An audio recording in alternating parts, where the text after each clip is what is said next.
Well, hello, my friends. Kathy Kowalik here, your host of the Enlightened by Dog Show. And today I have a very special bonus for you. We pulled together snippets of some amazing behind the scenes case studies from some of our brilliant partners. And so these are dog moms that have pretty much experienced a whole range of unwanted behaviors from their dog, from barking around the house out the windows, barking at the fence line at the neighbor's dog, reactive to other dogs on leash, reactive to just about anything that moves, fearful dogs, dogs that are afraid of strange people or moving cars or sounds, dogs that are deaf, dogs that pulled on the leash like crazy, dogs that would fling themselves down on the sidewalk and refuse to move because they were panicking. I mean, really, the whole 9 yards. I mean, things that no dog mom wants to have to face. So we pulled these snippets out because what is more important than hope? And I want you to have hope. And I want you to know that no matter what your situation is with your dog, there is hope. And even if your situation with your dog is already really good, I want you to know that there is so much more. And so these gals shared some of their parts of their stories and some tips and some of the things that they implemented into their life following the partnership principles that I teach. And their life has been transformed and their dog's behavior has been transformed without needing to do training and training sessions and setups, right? Because that's not what we do. And so simply by changing their mindset, following the partnership principles that I teach, they have turned their life around. And so I want to share some of these snippets with you so that you know this is possible for you. It's probable for you. And I want to give you hope and inspiration and to let you know that even if you and your dog are doing okay, but you're dependent upon training and compliance and treat and that kind of thing, there's so much more. You don't really need to be. And I want to share that with you. So listen to these gals share some of their stories during live interviews. And I hope you're inspired to want to live a partnership lifestyle with your dog. All right, well, let's cue up these interviews. They're really good.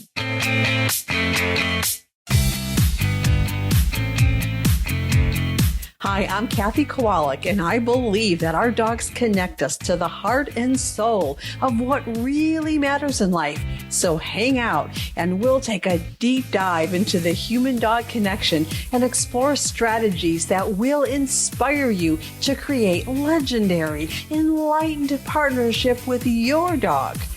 This is the Enlightened by Dogs podcast.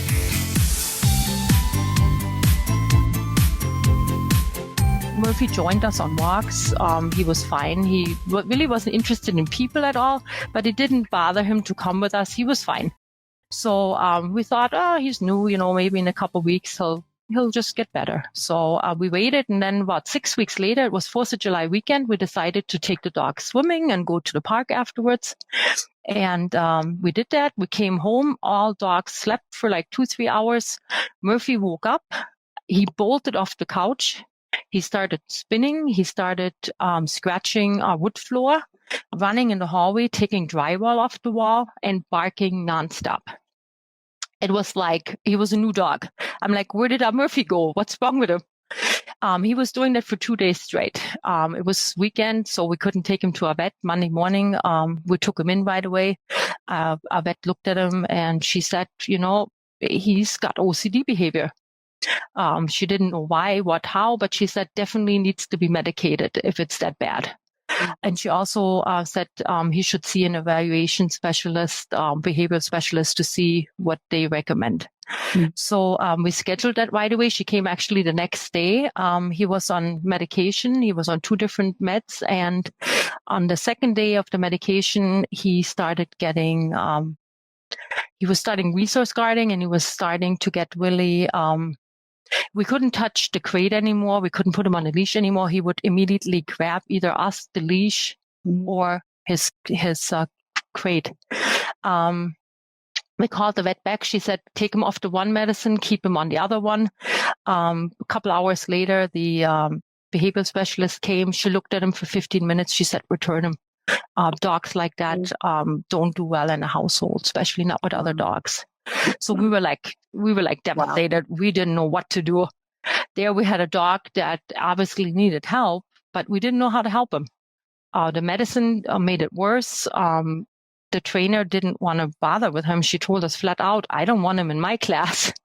Not like that. And our vet totally shut down.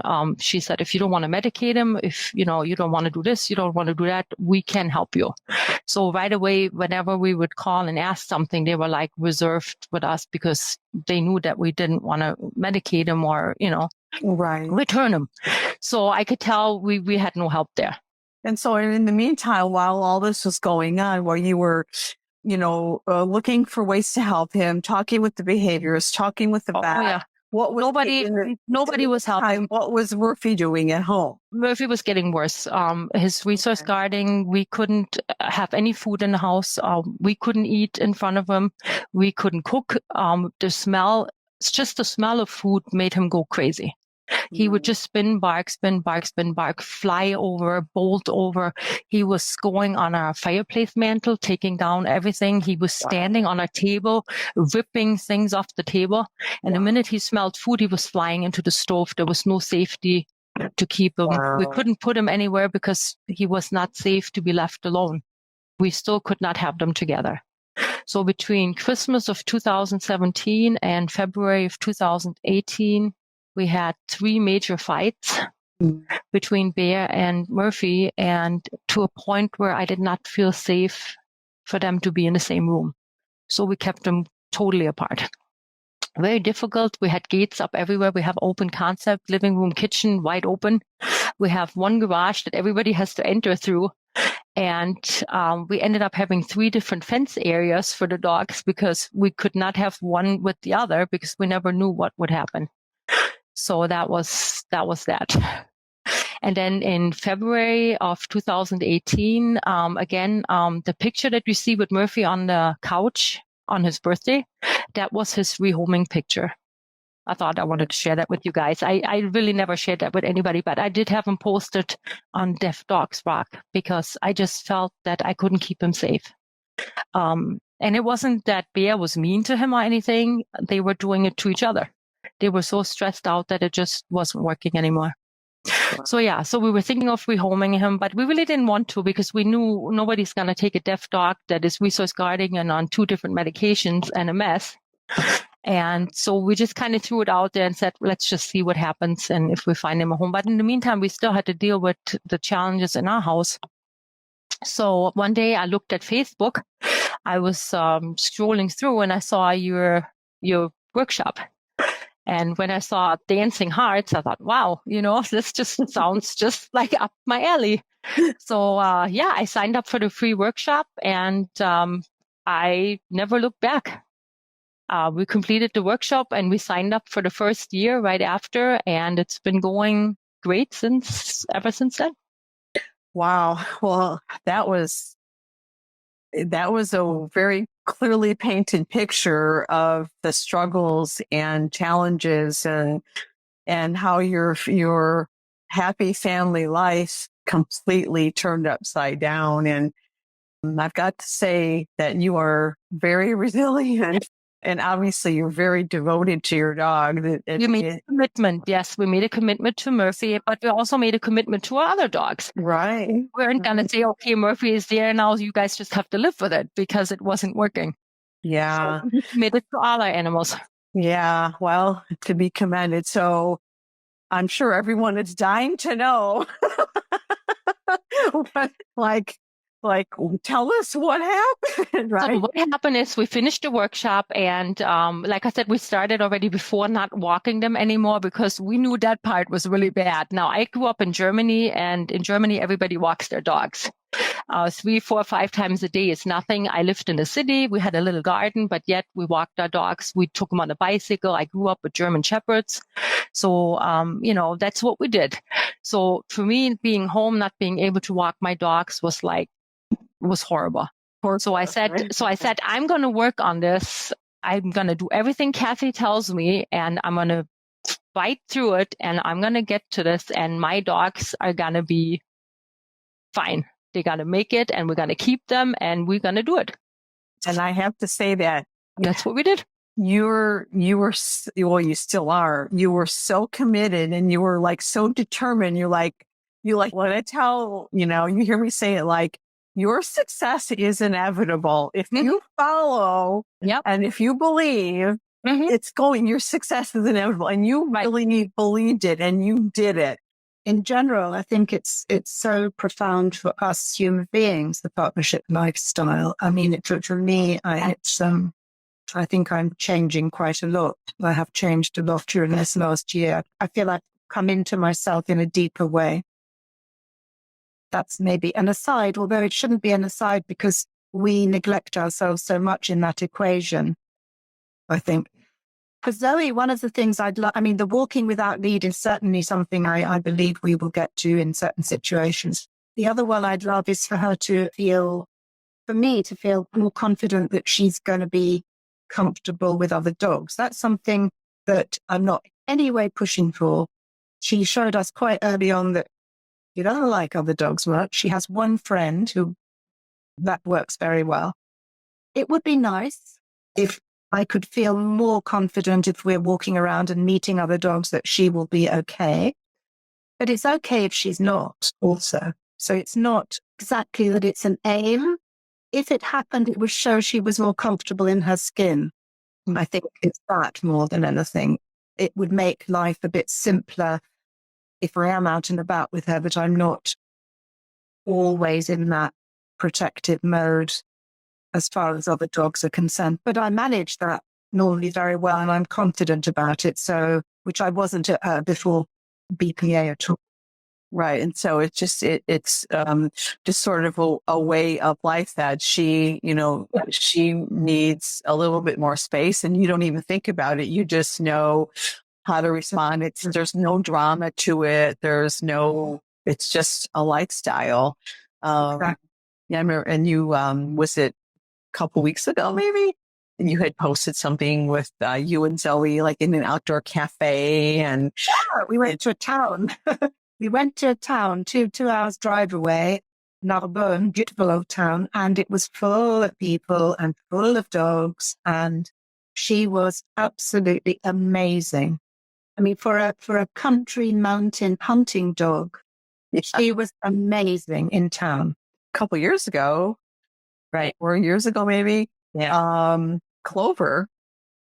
Right. Was the girl that you were looking for help with, right? Yeah. Tell us about Clover and what was going on. So Clover, we got her as a puppy, and I was like, oh, this is going to be this perfect puppy. And she was from like working dog lines and all this stuff. And from a tiny little puppy, she was resource guarding to number one. Then, of course, being like, oh, I'm going to be so good. I'm going to like do all those things like, oh, we got to get her social, out there doing all those things that might not always so good in the end. And she ended up becoming very resource guarding to the dog we had. She was very difficult with our dog, Monty. She would push him away. He was a very stable, good. He was amazing. And so she was tough with him. She became reactive. She would we couldn't even walk past dogs in a yard and behind a fence. She would be lunging and barking. And then Monty died abruptly. That threw me into a mental turmoil, which of course didn't help her. And she actually got worse. My stress buckets were obviously beyond full. Her stress buckets were beyond full, just dealing with me. My whole household was a mess. And she became, more reactive. And then after that, I did start to go, okay, I've got to get this. I gotta focus and I've got to commit to her, and I'm going to start again. I need to get a foundation formula again. Because I got to get this, and we started in, and then not too long, and I guess a year and a half after that, we were getting a new puppy. So that also was a big motivation to, okay, we're bringing another dog into this. We have a dog who's not good with other dogs. We bring a puppy into it. We really got to get a grip on this. So, we, went back and I was like, I'm going to be here for you. I'm going to be here for this puppy. We're going to make this a good life.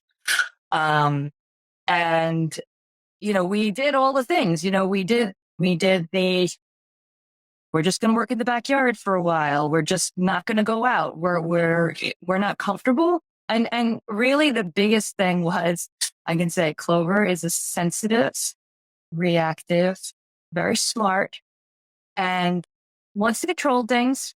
And she's exactly like me. And I always think, because I have so much gratitude to Clover, because I feel the dogs that are so hard, wherever they come from, they've chosen the hard thing. It's easy to be the easy dog. It's easy to be the dog that they're so perfect and they do everything and they calm and nice and they go everywhere and they have fun.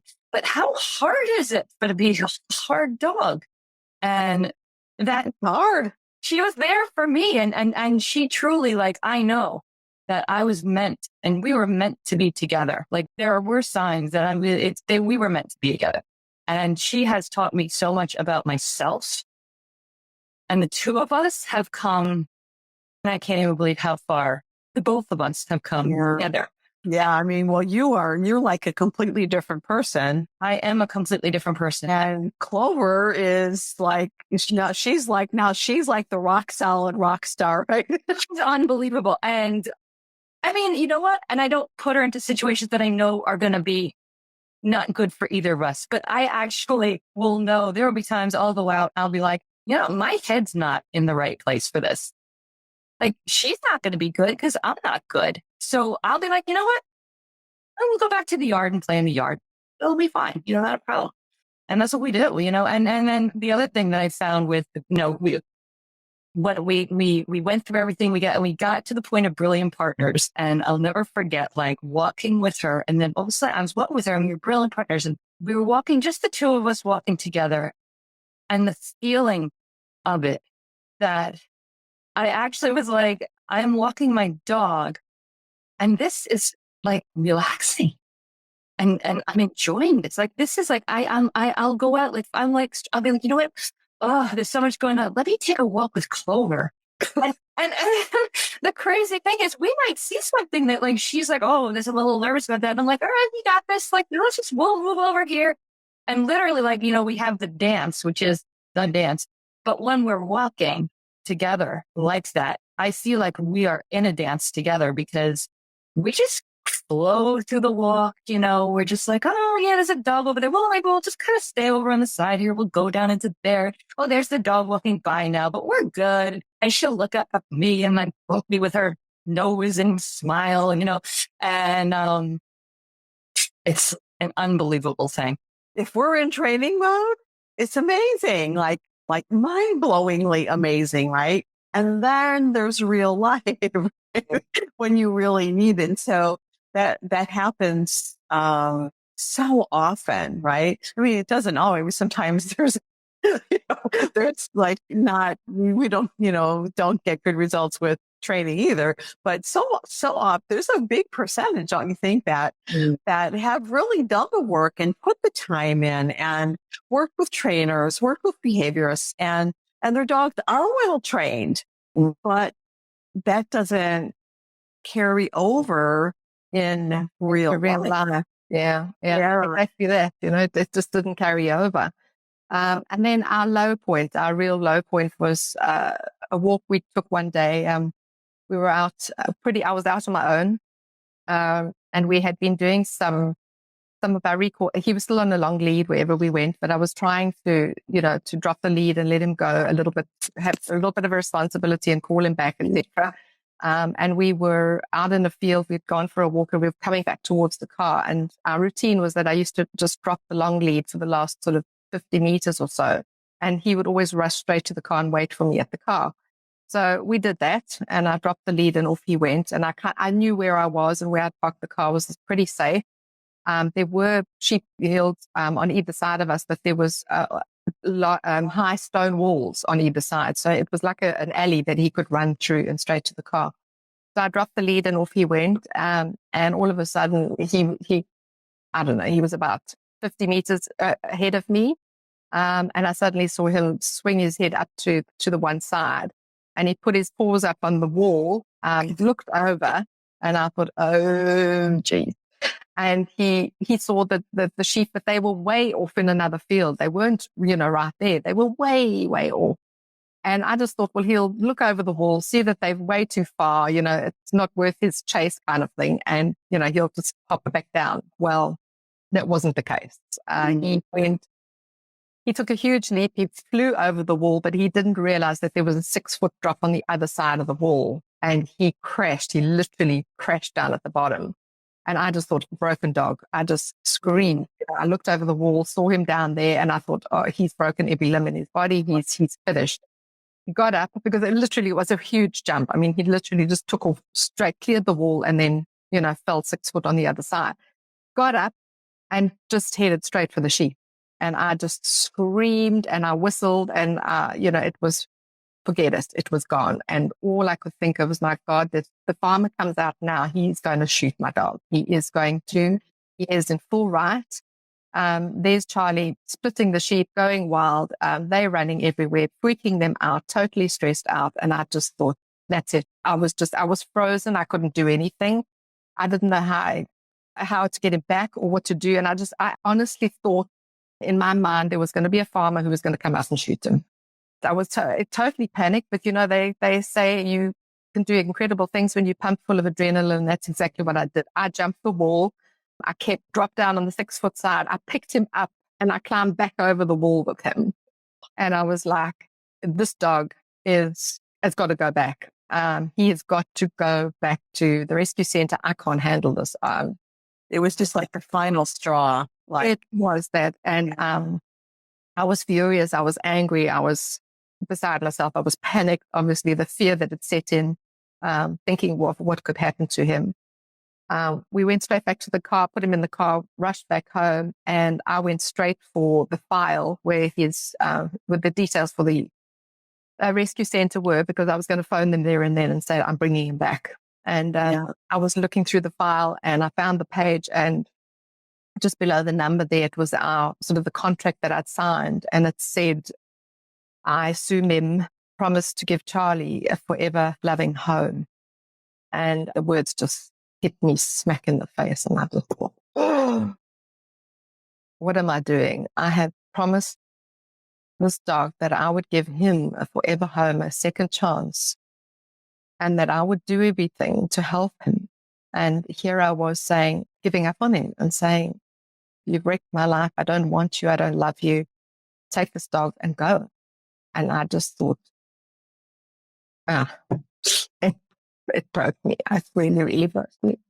One thing I distinctly remember is when this was like a couple years ago when I first posted that morning walk video, and my 2 puppies ran off, and I was doing it live, and I'm like, I don't know what's going to happen here. I'm out on a walk, and it's open to the whole world, including a busy road. And I've got 2 puppies, and I'm going live to show what partnership looks like. I'm like, talk about living on the edge, right? And so I did that. The puppies took off chasing something, and I just kept walking and talking. And like 5 seconds later, they came running back, and da-da-da-da-da. And I never asked the dogs to check in. I remember you saying, I want that.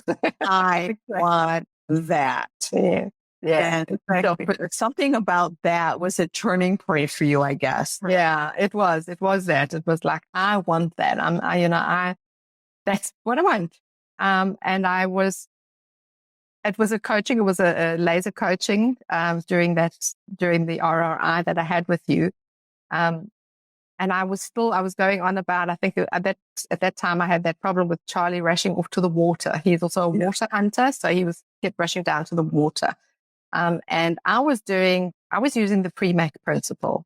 So anybody who doesn't know that out there, that's basically what happens is in the training world, your dog gets to have a reward that he wants if he does something for you first, or if he, what is the word I'm looking for? He follows through with cue, a command, and you get him to do something. He's compliant. He's compliant. So it was a transaction, wasn't it? So basically I said to him, you walk at my side for 10 paces and then you can go down to the river. Okay. So that was his reward. He wanted to go down to the river. And I said, you walk at my side in heel position for 10 strides. And my plan was to just increase it by stride, by stride, by stride. But what I found was the arousal level just increased and increased and increased.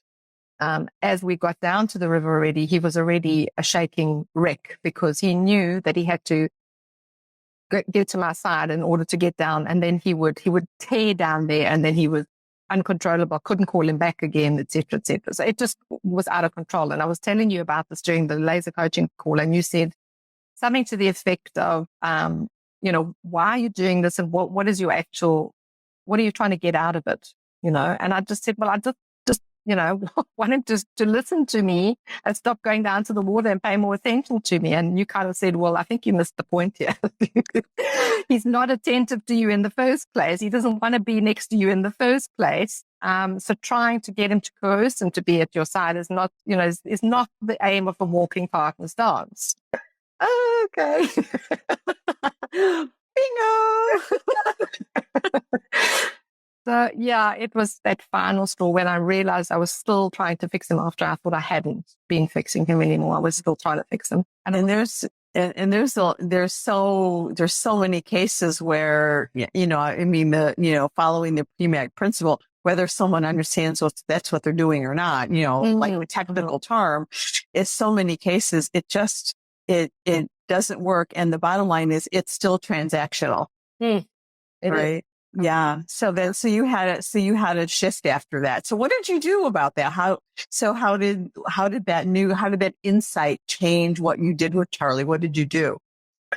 I had to go back to the clarity chart. I actually had to go back and say, well, why am I walking down at the river if I can't get him to be attentive to me and he wants to do his things? So it was a clarity chart thing again. Go back and find out, I shouldn't be walking down at the river in the first place. So we had to give the river walk that we usually do, had to give that a long break. And I had to go back and start learning the walking partnership dance again. Again, that was something that I had done. I'd seen the videos, but we'd done it in the foundation formula.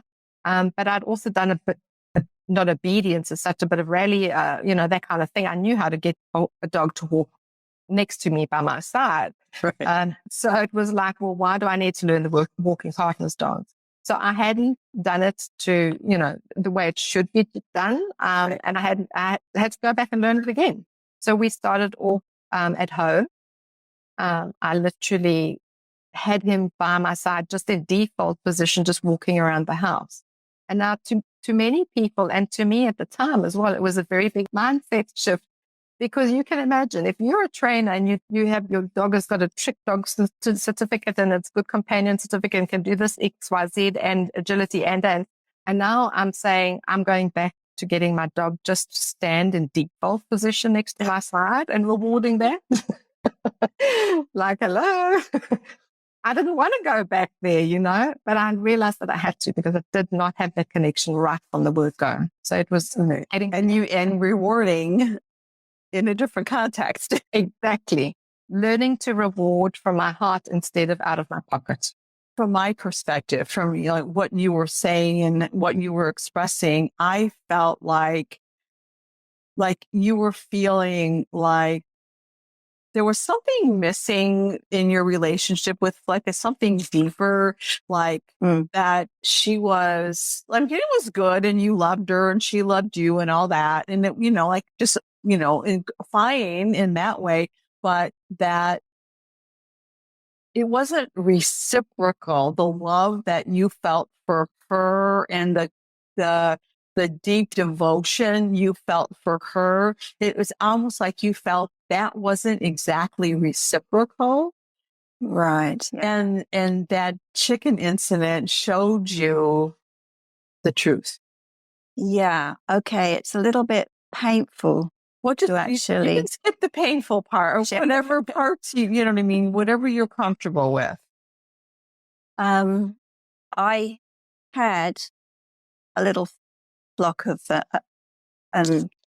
chickens that were in my backyard in a pen, and one day I came home and they'd all been killed and one had been taken, and I think it was a fox. And I was just completely and utterly shocked and quite traumatized because they were my pet. They were also pets, and also Flicker had quite a bit to do with them in that she would herd them around the garden and various things. You know, she'd sort of grown up with them. She showed more interest in a nice way than the other dogs. But anyway, this was during the afternoon. I went into the enclosure and I had the feeling that I needed to take Flicker in with me so that she knew what had happened. Don't ask me why. I don't know. I just felt that she had more of a connection to them than Casper and Sky did. And I just took her into the enclosure and she sniffed around and she sniffed their bodies and I could tell that she was getting the whole story of what had happened. And then later on, as it became dark, I didn't have any room. I've only got a very small yard. I've buried quite a few animals in it. And I actually felt I had no bad feeling to the foxes. So I took the remaining bodies of the chickens. I took them over the park and I took Flicker with me because it seemed right. And I took the chickens to where I knew that the fox's lair was, and I gave the chicken, well, at least I left the chickens there, and Flicker was with me the whole time. She was very present and very close to me. And afterwards, when we walked back, I mean, by that time it was really dark and it's open ground, and it can actually be quite scary because all sorts of people walk on there. It's a public open space, trees and grass and stuff. And at one point, because it was so dark, I couldn't see Flicker. And I didn't want to call out because I was somewhat apprehensive about anyone else who was around. So I intentionally directed my thought. I called her in my mind, and she was right there. She came absolutely straight to me, just like an arrow. Sorry. I'm crying too.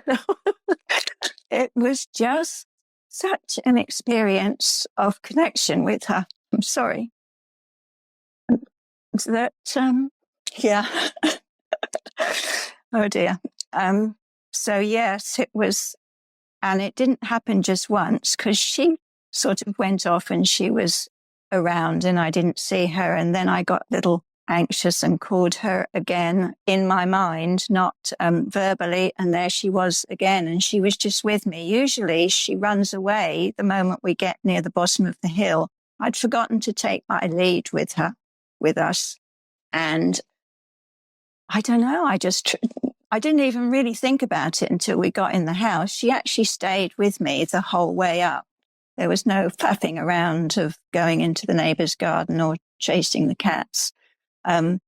It was out of a very traumatic episode for me regarding the poor chickens came a very deep experience with Flickr, in which I glimpsed how deep a partnership possibly could go.